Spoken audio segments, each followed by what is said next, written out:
The text message hit my phone at 3 in the morning. London time jarring me awake in my temporary flat near Canary Wharf. Give me the code or I'll break the lock. I know you're ignoring me. My sister Madison's words glowed on the screen with typical entitlement. Within minutes, my parents were calling their voices sharp with accusation through the international connection. You sick boy, you lured her into a trap. My mother's hysteria echoed across the Atlantic as I calmly opened my security app watching the live feed from my former downtown Chicago penthouse.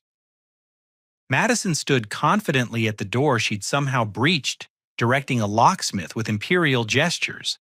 She had no idea I'd moved out 2 weeks earlier. The new tenant was about to arrive home early from her night shift, and Madison definitely didn't expect the new resident to be Deputy U.S. Marshal Sarah Chen. The 3 months leading to this moment had been building like storm clouds over Lake Michigan. I'm Darian Walsh, 29 years old, working as a cybersecurity consultant for Fortune 500 companies. My annual income cleared $200,000, which should have meant financial freedom and independence. Instead, it had become a leash that my family used to drag me into their constant drama. My sister Madison had been living rent-free in our parents' basement in Bloomington, Indiana for the past 2 years, supposedly pursuing her artistic vision as a photographer. Her portfolio consisted mainly of over-filtered selfies and pretentious shots of abandoned buildings that she claimed represented urban decay and human resilience. Meanwhile, I'd been quietly funding her lifestyle through a series of emergency loans that never got repaid and temporary help that stretched into permanent support. The cycle was always the same. Madison would call crying about some crisis, usually involving her inability to afford basic necessities because she'd blown her part-time retail job income on expensive camera equipment or weekend trips to music festivals. Our parents, Janet and Robert Walsh, would immediately contact me with guilt-laden speeches about family responsibility and how successful people should lift up those still struggling to find their path. I'd been renting the luxury penthouse at Harbor Point Towers for 18 months, a gleaming 42nd floor unit with floor-to-ceiling windows overlooking Navy Pier and Lake Michigan. The monthly rent consumed nearly half my income, but the location was perfect for my consulting work. The building's conference rooms and high-speed internet infrastructure allowed me to host client meetings and manage complex cybersecurity implementations without maintaining expensive downtown office space. Madison discovered my address through her typical snooping methods during a family dinner last Christmas. She'd gone through my mail while I was helping Dad fix their furnace, memorizing the return addresses and building logos. Within days, she was posting social media content suggesting she practically lived in a downtown Chicago penthouse, sharing carefully cropped photos from my apartment that made it appear she was the primary resident. Her obsession with my living situation grew progressively worse throughout the winter. She'd invite friends over to our parents' house and casually mention her brother's place in the city, as if she had unlimited access. When pressed for details, she'd claim I'd given her keys and encouraged her to use the apartment whenever I traveled for business, which happened frequently with my consulting contracts. Our parents not only failed to correct these delusions, but actively encouraged them. They suggested I should share the apartment since I was gone, so often arguing that Madison needed inspiration for her photography and that downtown Chicago would provide better artistic opportunities than small-town Indiana. They painted my reluctance as selfishness, constantly reminding me how they'd sacrificed for my college education and how families should support each other during difficult times. The breaking point came 3 weeks ago when I received an unexpected opportunity that changed everything. TechSecure International, a London-based cybersecurity firm, offered me a 6-month consulting contract for their expansion into American markets. The salary was triple my usual rate, plus housing allowance and full relocation assistance. More importantly, It provided the perfect escape route from my family's increasingly toxic demands. I'd been planning my exit strategy for months, knowing that any advance warning would trigger massive family interference. Madison would demand to house sit the apartment our parents would guilt me into maintaining the lease for her benefit, and I'd return from London to find her permanently installed with a new set of unrealistic demands for continued support. Instead, I quietly arranged everything in secret. I terminated my lease early, forfeiting the $3,000 security deposit to ensure a clean break. My furniture went into climate-controlled storage, my mail forwarded to a private mailbox service, and my personal belongings shipped directly to London. The building management company, impressed by my perfect payment history and early termination notice, agreed to waive the standard 60-day notice requirement. The apartment's new tenant was Deputy U.S. Marshal Sarah Chen, a federal law enforcement officer who specifically chose Harbor Point Towers for its security features and proximity to the federal courthouse. She worked fugitive recovery operations, tracking down dangerous criminals who'd skipped bail or violated federal parole. Her schedule was unpredictable, often involving night raids and early morning court appearances, which made the building's 24-hour security and controlled access particularly appealing. Sarah had moved in exactly 2 weeks before Madison's break-in attempt, though my family remained completely unaware of the transition. I deliberately avoided mentioning my departure, knowing the information would immediately trigger demands for apartment access. My plan was to reveal the move after settling into my London routine, presenting it as a completed fact rather than a negotiable decision. Now, watching my security app from 5,000 miles away, I could see Madison's confident swagger as she directed the locksmith she'd hired. She'd brought multiple suitcases and moving boxes, clearly planning a permanent takeover rather than a temporary visit. Her body language radiated entitlement as she gestured toward the apartment door like a queen claiming her rightful throne. The locksmith, a weathered man in his 50s, seemed uncomfortable with the situation but continued working after Madison showed him what appeared to be official documentation. I realized she'd probably forged some kind of residency proof, using old utility bills or lease documents with my name, a federal crime she was committing with typical thoughtlessness about consequences. Through the security camera's audio feed, I could hear Madison on her phone with friends breathlessly describing her new place and how Darian had finally come to his senses about sharing family resources. She was already planning a housewarming party for the weekend, inviting people to see her downtown lifestyle and impressive new address. What Madison didn't know was that Deputy Marshal Chen was returning early from a fugitive apprehension operation in Milwaukee. Sarah's target had been captured ahead of schedule, allowing her team to wrap up the mission 6 hours early. She was exhausted, armed, and looking forward to a quiet morning in her secure apartment before catching up on sleep and paperwork. The convergence was about to create a situation that none of us could have predicted, with consequences that would ripple through multiple lives and several legal systems. My sister's sense of entitlement was about to collide head-on with federal law enforcement, and I had a front-row seat to watch the entire disaster unfold in real time. The live security feed became my window into a catastrophe I was powerless to prevent. Madison had successfully convinced the locksmith to bypass the apartment's electronic entry system, claiming a family emergency that required immediate access to retrieve important documents. Her performance was masterful, complete with crocodile tears and urgent hand gestures that suggested a medical crisis requiring swift action. She'd arrived prepared for permanent occupation.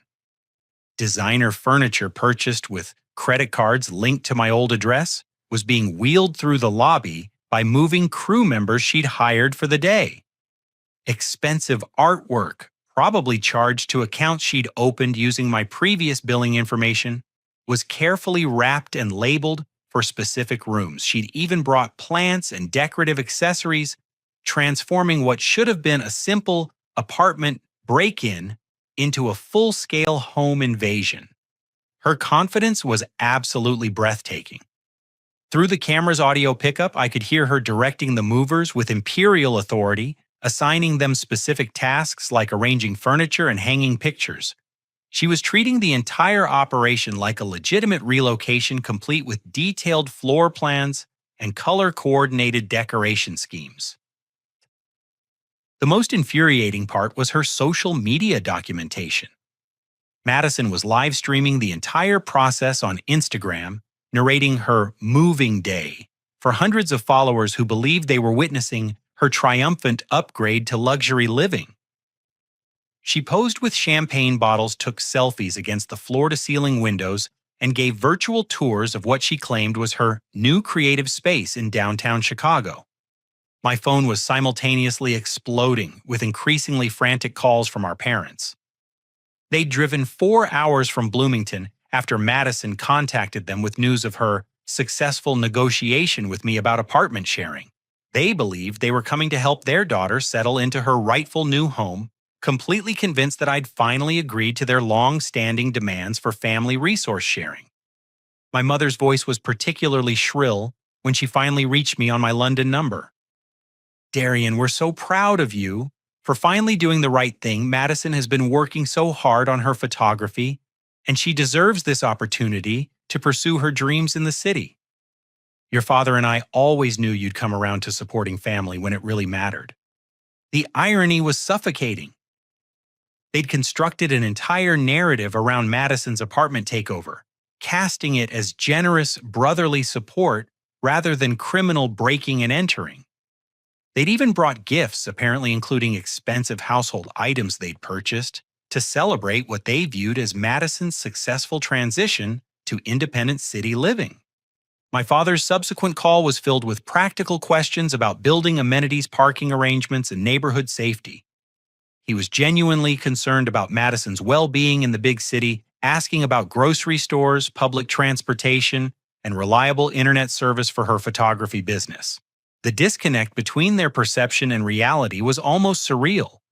Meanwhile, Deputy Marshal Sarah Chen was finishing her paperwork at the federal courthouse, unaware that her secure apartment had been invaded by an entitled 26-year-old who believed federal law didn't apply to family emergencies. Sarah's night had been successful but exhausting. Her team had apprehended 3 fugitives in coordinated raids across Milwaukee, including a particularly dangerous individual who'd been evading federal custody for 8 months. Sarah's choice of Harbor Point Towers wasn't accidental. Federal agents, particularly those involved in fugitive recovery, face unique security challenges. Their home addresses must remain confidential to protect against retaliation from criminals they've arrested or their associates seeking revenge. The building's controlled access, professional security staff, and comprehensive surveillance system provided the protection necessary for someone in her position. She'd specifically requested an apartment on the upper floors, away from easy access routes that could be exploited by people wanting to harm federal law enforcement officers. Her unit included reinforced doors, upgraded locks, and direct communication links to building security. The monthly rent was substantial, but federal housing allowances helped offset the cost of maintaining secure living arrangements. Through the security feed, I watched Madison discover what she believed were my personal belongings, but were actually Sarah's possessions. Madison was examining federal credentials, service weapon storage, and official documentation, with growing excitement rather than concern. She'd found Sarah's badge case and gun safe, assuming they belonged to me. Her interpretation was characteristically self-centered. Madison called our parents immediately, her voice bubbling with excitement about discovering that her brother had become some kind of federal agent. She was spinning elaborate theories about my secret law enforcement career using Sarah's professional equipment as evidence that the apartment was definitely family property that she now had every right to occupy. The situation was spiraling beyond simple trespassing. Madison was handling federal credentials, photographing official documents, and broadcasting sensitive law enforcement information to her social media followers. She was unknowingly committing multiple federal crimes while celebrating what she believed was her successful conquest of family resources. Her live stream was documenting everything in real time, creating permanent, digital evidence of premeditated criminal activity. Hundreds of viewers were watching Madison rifle through Sarah's personal belongings, comment on federal equipment, and make detailed plans for redecorating what she assumed was now her permanent residence. Building security was growing concerned about the unusual activity. The overnight security supervisor had noticed the locksmith moving crew and extensive deliveries, but had been assured by Madison that everything was pre-approved by the resident. She'd shown forged documentation and displayed such confidence that the security team initially accepted her explanations. However, their confusion was mounting as they realized the current leaseholder wasn't Darian Walsh, but Sarah Chen, a federal law enforcement officer who'd specifically requested enhanced security measures. The paperwork discrepancies were becoming impossible to ignore, but Madison was so convincing and authoritative that they were hesitant to challenge her directly without additional verification. Sarah's early return was about to transform Madison's confident apartment takeover into a federal incident, with consequences none of us could have anticipated. My sister's sense of entitlement was approximately 15 minutes away from colliding with armed federal authority, and there was absolutely nothing I could do to prevent the disaster from London, except watch helplessly as my family's dysfunction reached spectacular new levels of criminal stupidity. Deputy Sarah Chen's key turned in the lock at exactly 6:47 in the morning Chicago time.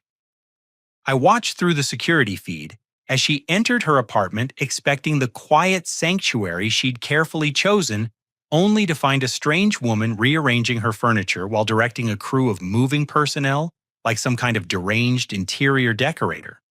Sarah's training kicked in immediately. She assessed the situation with the calm professionalism that comes from years of dealing with dangerous, unpredictable people. Her right hand moved instinctively toward her service weapon, while her left hand reached for her radio to contact building security. Madison, however, was completely oblivious to the gravity of what was happening.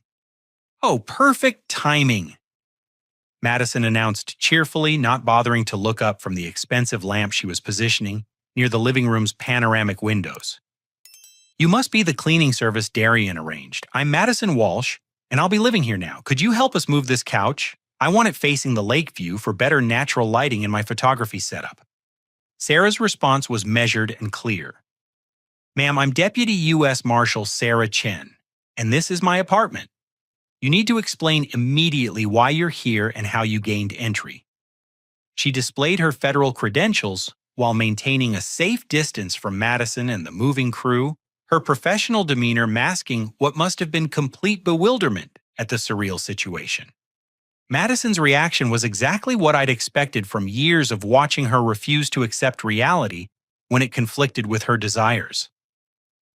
She laughed dismissively, waving her hand as if Sarah was a particularly persistent solicitor.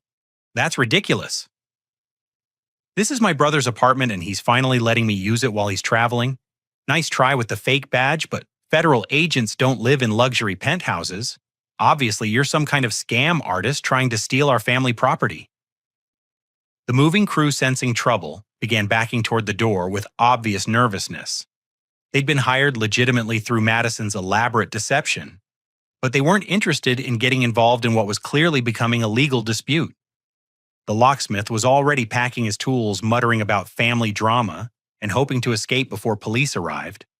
Sarah tried a different approach, speaking directly to the moving personnel. "I'm going to show you my federal identification again, and I need you to understand that this woman has no legal right to be in this apartment. You're being used in the commission of multiple federal crimes, and I strongly suggest you leave immediately before this situation escalates further." But Madison wasn't finished with her performance. She pulled out her phone and began recording Sarah apparently planning to document what she believed was harassment by a fake federal agent trying to steal her family's property. "Everyone can see what's happening here," she announced to her phone camera. "This woman is obviously a con artist who somehow found out my brother was traveling and thought she could take over his apartment. classic scam targeting military families. The federal agent revelation had triggered Madison's most creative delusion yet. She'd convinced herself that my consulting work was actually some kind of classified military operation, and that Sarah's federal credentials were elaborate forgeries designed to exploit my supposed absence on secret government business. Her narcissistic worldview simply couldn't accommodate the possibility that she was wrong about anything. Sarah made the decision to contact her supervisor while maintaining visual contact with Madison. Federal agents' homes are protected by specific laws that carry severe penalties, and Madison's break-in was quickly evolving into a major federal incident. She spoke quietly into her radio, requesting immediate backup and supervisor notification for a residential intrusion involving federal officer safety. Meanwhile, my parents were arriving in the building lobby, their arms full of housewarming gifts, and their faces beaming with pride about Madison's successful negotiation with me for apartment sharing privileges. They'd brought flowers, expensive wine, and a welcome mat embroidered with Madison's Chicago Adventure in flowery script. They were genuinely excited to see their daughter's new living situation and completely unprepared for the federal law enforcement crisis unfolding 42 floors above them. Building security was now fully alert to the problem. The overnight supervisor had contacted the day shift manager, who immediately pulled up the lease records and confirmed that Sarah Chen was the legitimate resident. They were reviewing security footage of Madison's forced entry, documenting the locksmith's involvement, and preparing incident reports for what was clearly going to become a law enforcement matter. Madison's social media audience was growing as word spread about her dramatic apartment confrontation. Her live stream viewers were offering commentary and advice, most of them urging her to stand her ground and don't let them intimidate you. The digital echo chamber was reinforcing her delusions while providing real-time documentation of federal crimes being committed. Sarah's backup was en route, but she had to manage an increasingly volatile situation with multiple unknown individuals in her secured residence. Madison was becoming more aggressive and demanding, insisting that Sarah prove her federal status by arresting someone or showing a warrant. The disconnect between Madison's television-based understanding of law enforcement and actual federal procedures was creating dangerous misunderstandings. The moving crew was trapped between conflicting authorities, both claiming legitimate control over the apartment. They'd been paid in advance by Madison and were reluctant to abandon expensive furniture they'd spent hours positioning. But Sarah's federal credentials and calm professional demeanor were clearly more credible than Madison's increasingly hysterical claims about family property rights. Through my security app, I could see the disaster reaching critical mass. Madison was holding ground she had no legal right to occupy, confronting a federal agent in her own home, while my parents were ascending in the elevator with celebration supplies for their daughter's imaginary housing triumph. The collision between my family's entitled dysfunction and federal law enforcement was about to create consequences that would reshape all of our lives in ways none of us could have anticipated. Sarah's calm professionalism was about to be tested by the arrival of parents who genuinely believed their daughter was the rightful apartment resident, and Madison's delusions were about to encounter the reality of federal criminal justice in its most unforgiving form. The elevator doors opened on the 42nd floor to reveal my parents, Janet and Robert Walsh, approaching what they believed was their daughter's triumphant, housewarming celebration. Instead, they walked directly into a federal law enforcement incident that was about to destroy their comfortable delusions about family dynamics and criminal consequences. Madison, sweetheart, my mother called out cheerfully as she spotted her daughter through the open apartment door. We brought champagne to celebrate your new place. Your father insisted on stopping for the good stuff because we're so proud of how you worked things out with Darian. Their entrance transformed an already surreal situation into something approaching complete chaos. Sarah now faced not just one delusional intruder, but an entire family convinced they had legitimate rights to her federally protected residence. Madison seized on their arrival as validation of her position, immediately recruiting them as allies in her confrontation with what she continued to insist was a fake federal agent. "Mom, Dad, perfect timing," Madison announced dramatically. "This woman is trying to steal Darian's apartment while he's out of the country on business.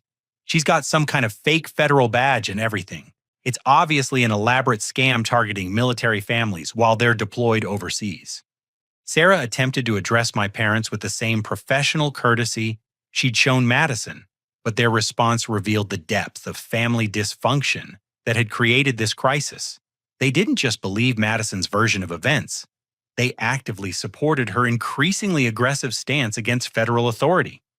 "Young lady," my father said sternly, addressing Sarah with the tone he'd probably used during his military service decades earlier. "I don't know what kind of con game you're running, but you picked the wrong family to mess with. My son is serving our country overseas, and we won't tolerate anyone taking advantage of his sacrifice." The federal credentials that had impressed building security and intimidated the moving crew meant nothing to parents who'd spent years enabling Madison's reality-distorting manipulations. They'd become so accustomed to accepting her versions of events that contradictory evidence simply couldn't penetrate their willful blindness to her behavior patterns. Sarah made one more attempt at reasonable resolution. She produced her official federal identification, her building lease agreement, and documentation from Harbor Point Towers management, confirming her legitimate residency. She explained carefully that Darian Walsh had terminated his lease 2 weeks earlier, and that she was the current legal tenant with full rights to the apartment. Madison's response was to tear up the lease documents while screaming that they were obviously forged and that no legitimate federal agent would steal apartments from military families. She called the building manager local police and even attempted to contact the FBI field office, insisting that a federal imposter had invaded her brother's home with fake credentials and fraudulent paperwork. My parents supported every aspect of Madison's escalating hysteria.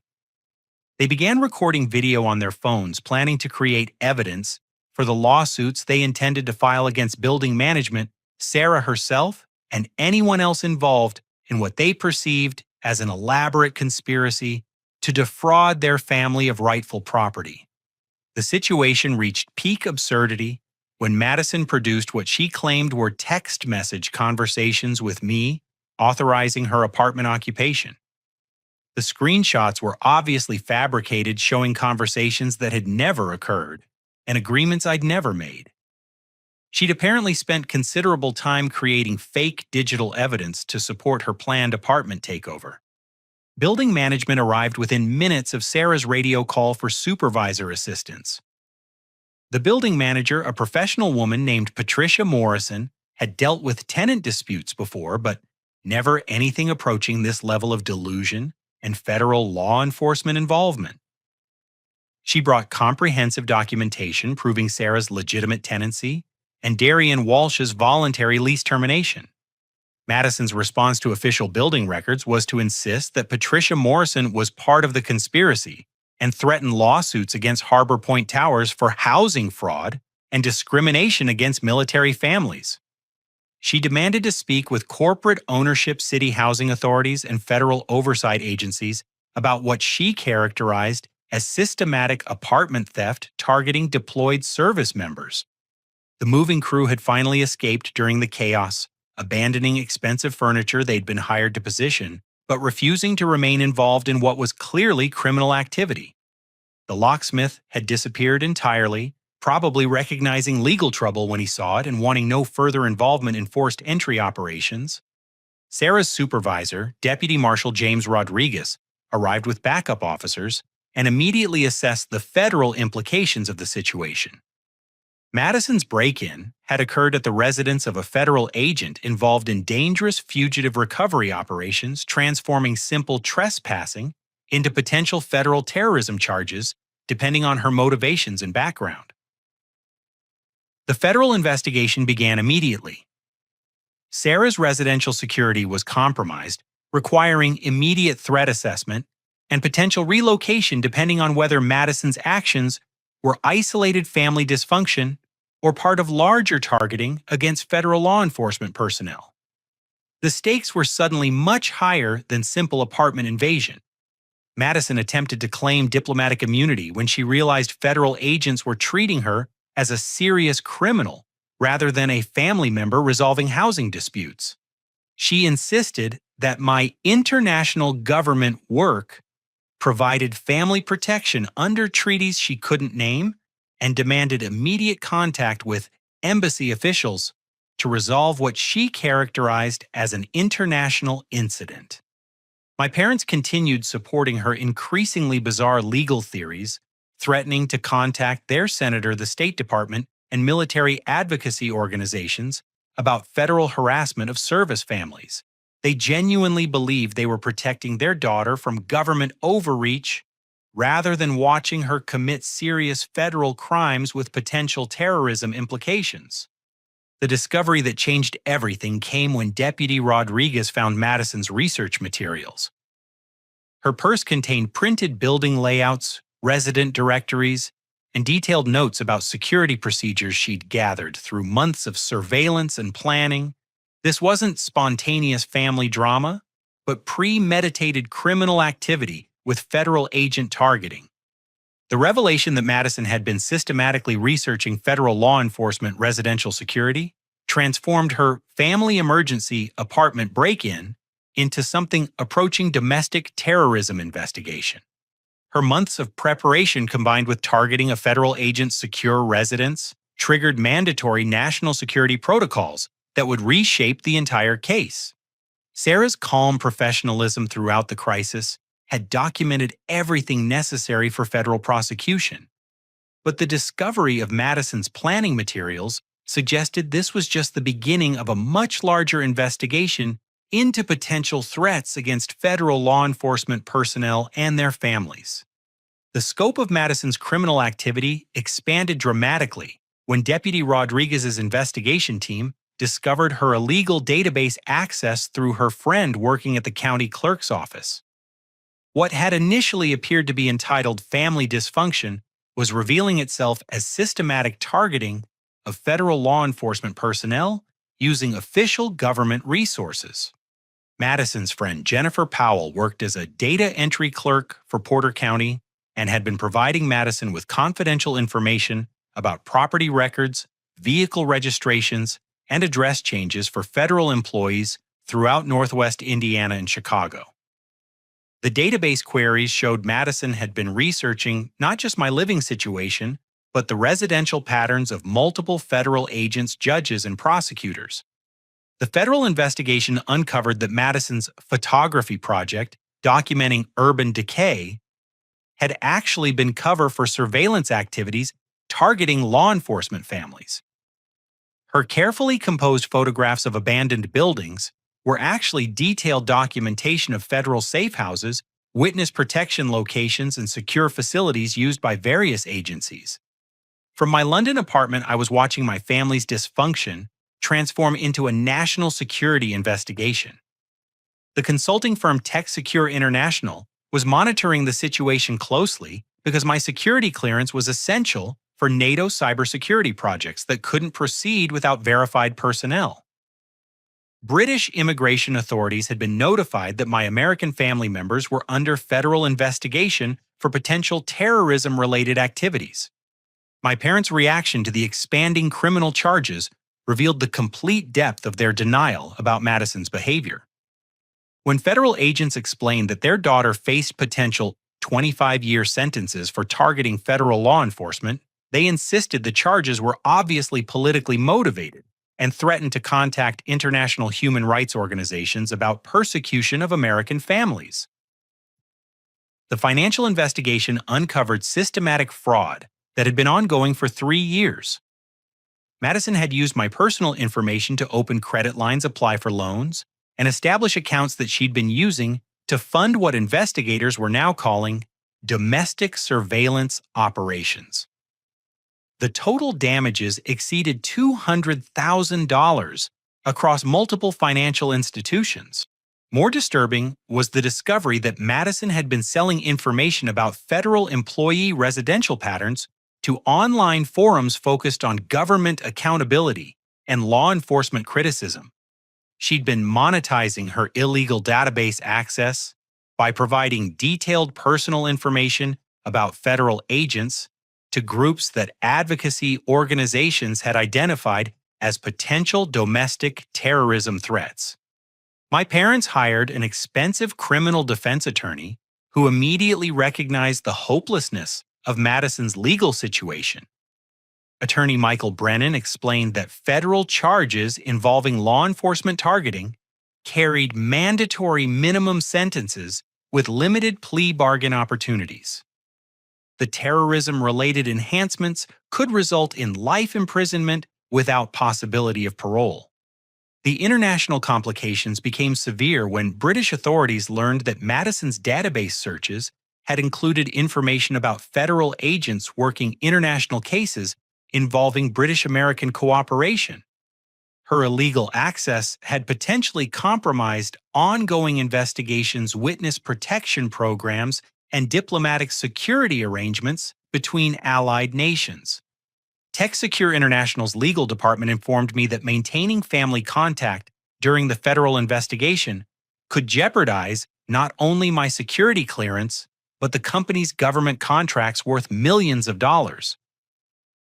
I faced an impossible choice between supporting my family and protecting my career and legal status in Britain. Madison's desperation reached new levels when she realized the severity of federal sentencing guidelines. She attempted to negotiate plea agreements by claiming I had recruited her for insurance fraud schemes involving fake apartment residency claims. She provided fabricated evidence suggesting I'd planned to collect insurance money using her temporary residence documentation. Federal investigators easily disproved Madison's accusations against me, but her willingness to falsely implicate her own brother in federal crimes demonstrated the complete breakdown of family relationships and her inability to accept responsibility for her actions. The false accusations actually added perjury and federal obstruction charges to her growing list of criminal violations. My parents' financial situation deteriorated rapidly as legal fees consumed their retirement savings. Attorney Brennan explained that federal asset forfeiture laws could result in seizure of property used to support criminal activities, potentially including their mortgaged home if it was determined that family resources had funded Madison's illegal operations. The discovery that Madison had recruited other family friends for information-gathering activities expanded the federal investigation to include conspiracy charges against multiple individuals. Her database access had been part of a larger network involving county employees, disgruntled former law enforcement personnel, and anti-government activists sharing classified information. British immigration attorneys explained that family criminal convictions could affect my permanent residency application and future citizenship eligibility. The international security implications meant that maintaining any family contact during the investigation could be interpreted as supporting domestic terrorism activities regardless of my personal intentions or knowledge. Sarah's supervisor informed her that the residential security breach required immediate relocation to a safe house, while investigators determined the full scope of Madison's targeting activities. Her professional life was disrupted, her personal safety compromised, and her federal service record permanently marked by an incident she had no role in creating. The media attention intensified when national security journalists learned that domestic terrorism charges were being filed against individuals targeting federal law enforcement families. Madison's case became a prominent example of how social media radicalization and anti-government sentiment could evolve into actual criminal targeting of federal personnel. The most shocking revelation came when federal analysis of Madison's social media activities revealed connections to organized groups advocating violence against law enforcement officers and government officials. Her apartment break-in hadn't been isolated family dysfunction, but part of broader domestic terrorism networks that federal agencies had been investigating for months. Madison's illegal database access had provided these anti-government groups with detailed personal information about federal agents and their families, information that was being used to plan harassment campaigns, intimidation activities, and potentially violent attacks against law enforcement personnel across multiple states. The federal investigation was expanding beyond individual criminal charges to include national security implications that could affect international cooperation, diplomatic relationships, and ongoing counterterrorism operations. My family's dysfunction had inadvertently connected to domestic terrorism networks that federal agencies considered serious threats to national security. The FBI Joint Terrorism Task Force assumed control of Madison's case when database analysis revealed that her illegal searches included federal judges handling organized crime prosecutions, witnesses in protection programs, and undercover agents working domestic terrorism investigations. What my parents still insisted was a family misunderstanding had become a federal counterterrorism priority with international implications. Special Agent Diana Castellanos, the task force supervisor, explained to me, via secure international communication, that Madison's targeting pattern matched known domestic terrorism methodologies used by anti-government extremist groups. Her systematic collection of federal employee personal information, combined with her social media connections to radical organizations, had triggered the highest levels of federal security protocols. My parents faced their own federal investigation when agents discovered that Robert's military background and extensive gun collection had been used to establish credibility within anti-government online communities, where Madison shared stolen federal employee information. They weren't just enabling Madison's criminal behavior. They'd unknowingly become part of domestic terrorism networks, targeting law enforcement families. Federal agents seized my parents' computers, phones, and financial records as part of the expanding investigation. Their threatening phone calls to Sarah were being analyzed for domestic terrorism indicators, and their social media activities were reviewed for connections to anti-government groups and law enforcement targeting operations. Madison's attempt to represent herself in federal court created additional complications when she began filing pro-SE motions demanding sisters' rights and apartment inheritance laws, while facing federal terrorism charges. Her complete disconnect from legal reality was providing prosecutors with evidence of either incompetency or deliberate obstruction of federal proceedings. The international pressure on my situation intensified when NATO security officials learned that my family members were under federal terrorism investigation. The cybersecurity projects I was consulting on involved classified information sharing between allied nations, and my family's criminal activities created potential security vulnerabilities that required immediate resolution. British authorities conducted their own investigation into my background and security status, questioning my fitness for continued work on sensitive international projects. The American Criminal Family Association could affect not only my personal immigration status, but Britain's willingness to share classified information with American contractors who had compromised family situations. Madison's jail phone calls revealed the most disturbing aspect of her criminal mindset. She was actively recruiting other inmates to continue harassment against Sarah after release, planning what she called a justice campaign against federal agents who destroy families. These recorded threats added federal witness intimidation charges that carried potential life sentences. The financial investigation uncovered that Madison had been receiving payments from anti-government organizations for her stolen federal employee information. Her art photography business was actually a front for domestic terrorism financing, with payments disguised as legitimate commercial transactions for creative services. Federal psychologists evaluated Madison for trial competency and found evidence of narcissistic personality disorder combined with anti-government radicalization that made her genuinely believe her criminal activities were justified resistance against federal tyranny. She showed no remorse for endangering federal agents and their families. Sarah's professional life was permanently altered by Madison's targeting activities. She was transferred to enhanced security housing with complete address protection and assigned to federal training duties rather than field operations until investigators could determine whether other federal agents remained at risk from Madison's network activities. The congressional investigation began when House oversight committees learned that county database access was being systematically exploited by domestic terrorism networks to target federal law enforcement personnel. Madison's case became the focal point for hearings about information security and protection of federal employee personal data.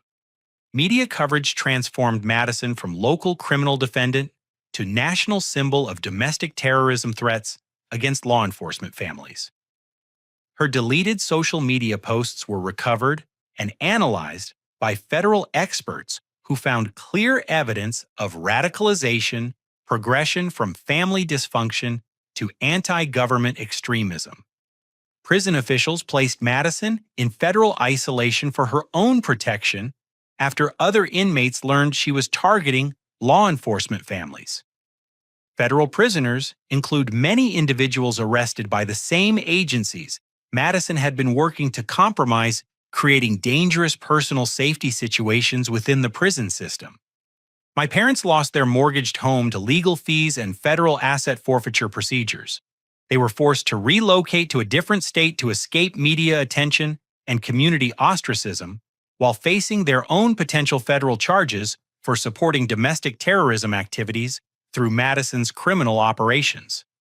The federal sentencing guidelines for Madison's combined charges included terrorism enhancements that could result in life imprisonment without possibility of parole.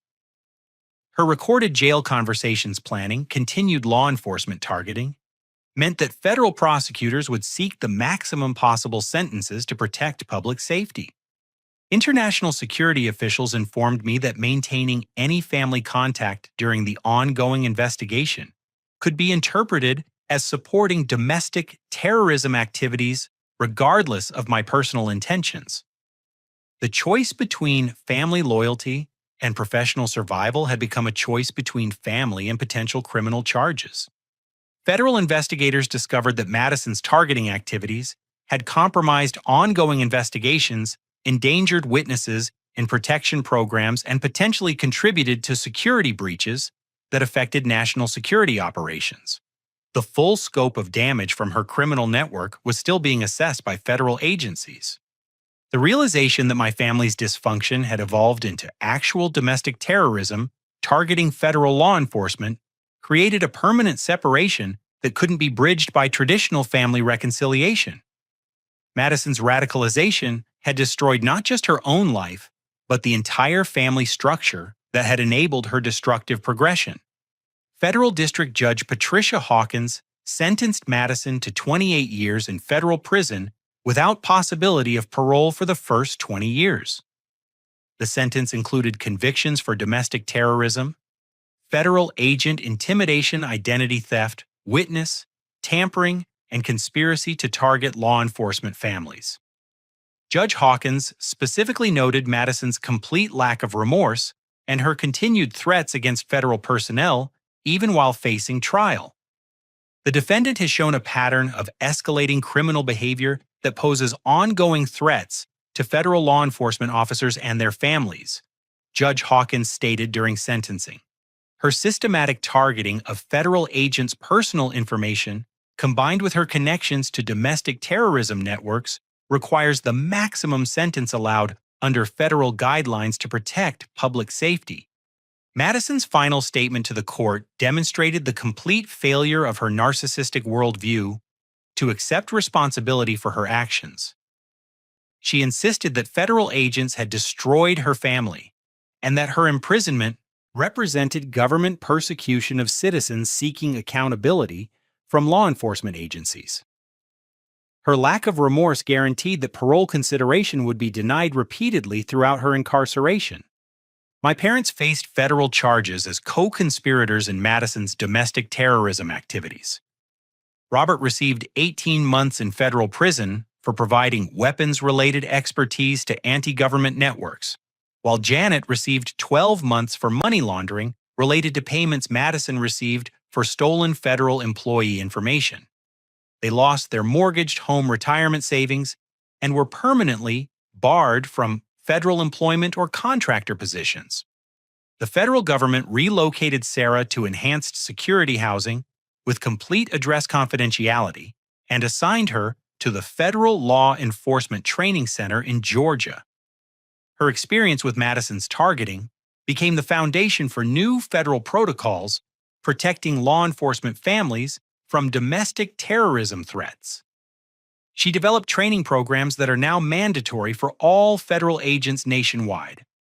My permanent residency application in Britain was approved after extensive background investigations, confirmed my complete separation from family criminal activities. TechSecure International promoted me to senior partner in recognition of my professional integrity under extreme family pressure. The cybersecurity consulting firm now specializes in protecting government contractors from family-based security vulnerabilities. British and American security agencies used Madison's case to develop new protocols for international information sharing when contractor families pose potential security risks. My situation became a model for maintaining security clearances while managing compromised family situations that could affect Allied intelligence cooperation. The financial recovery process took 2 years, but insurance claims and federal victim compensation programs eventually restored most of the money Madison had stolen through identity theft. I established the Family Boundary Education Foundation, using settlement funds to provide scholarships and counseling for young people escaping toxic family manipulation and financial abuse. Madison's case established new federal sentencing guidelines for family member crimes against federal law enforcement personnel. Courts now consider domestic terrorism enhancements when family relationships are used to target federal agents regardless of the perpetrator's claimed motivations or emotional justifications for criminal behavior. 3 years into Madison's sentence, federal prison counselors reported the first signs of genuine remorse and acceptance of responsibility for her actions. She began participating in victim impact awareness programs and started acknowledging that her targeting of federal agents had endangered innocent people and their families.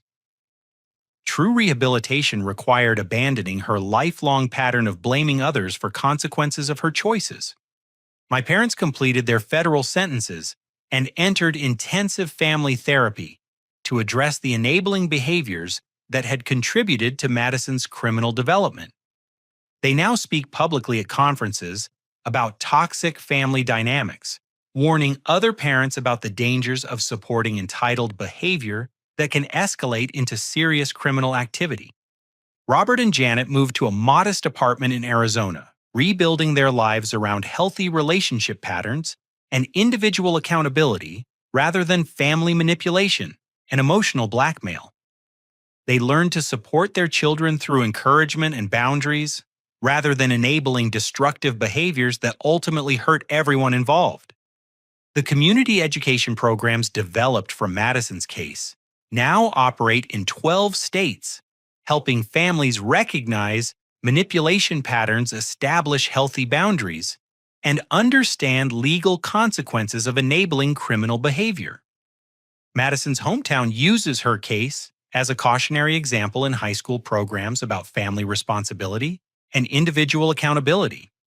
My consulting practice expanded internationally after developing expertise in family-based security threats that compromise government, contractors, and federal employees. The personal experience with family manipulation became valuable professional knowledge for protecting national security from domestic vulnerabilities that traditional background investigations often miss. Sarah's career flourished at the Federal Training Center, where her residential security experience became essential knowledge for protecting federal law enforcement families from emerging domestic terrorism threats. She married a fellow federal agent and adopted 2 children, building the secure family life that Madison's targeting had temporarily disrupted. 5 years after Madison's sentencing, I visited my parents in Arizona for the first time since the federal investigation began. They had genuinely transformed their approach to family relationships, supporting individual growth rather than demanding emotional or financial sacrifice. We built new relationships based on mutual respect rather than guilt and manipulation. The most important lesson from this experience was understanding that family love sometimes requires allowing people to face natural consequences of their destructive choices rather than protecting them from accountability. Enabling harmful behavior isn't compassion. It's often the cruelest form of family dysfunction because it prevents growth and healing. Madison's federal imprisonment forced everyone in our family to confront fundamental questions about responsibility boundaries and genuine support versus destructive enabling. The apartment break-in was just the visible culmination of years of family patterns that needed dramatic intervention to create positive change. Federal law enforcement families now receive enhanced security protections developed from Sarah's experience with domestic terrorism targeting. Madison's case contributed to congressional legislation improving database security and preventing county employees from providing personal information to domestic terrorism networks. 7 years later, Madison will become eligible for parole consideration, but federal guidelines require demonstrated rehabilitation and victim impact acknowledgement that may take many more years to achieve. Her case continues serving as a federal training example for domestic terrorism prosecution and family-based security threat assessment. The apartment that started this entire crisis now houses a federal judge who specifically chose the location because of its enhanced security measures developed after Madison's targeting activities. Harbor Point Towers became a model for residential security protecting federal law enforcement personnel from domestic terrorism threats. The most profound realization was that setting boundaries isn't abandonment. It's often the most loving action possible when family members engage in destructive behavior. True family support requires honesty, accountability, and sometimes the courage to let people experience consequences that motivate genuine change and personal growth. Our story demonstrates that family loyalty doesn't require accepting criminal behavior or sacrificing individual well-being to enable destructive patterns. Sometimes the most loving thing family members can do is refuse to participate in manipulation while remaining open to healthy relationships based on mutual respect and individual responsibility. Have you ever had to set difficult boundaries with family members whose behavior was affecting your life negatively? I'd love to hear your thoughts in the comments about how you handled challenging family situations while maintaining your own integrity and well-being. If this story resonated with your experiences, please give it a like to help others who might be dealing with similar family dynamics. Don't forget to subscribe for more real-life stories about overcoming difficult situations and building healthier relationships. Your subscription helps me continue sharing experiences that might help others navigate complex family challenges with wisdom and courage. Please share this story with anyone who might benefit from understanding how healthy boundaries and personal accountability can transform even the most dysfunctional family situations into opportunities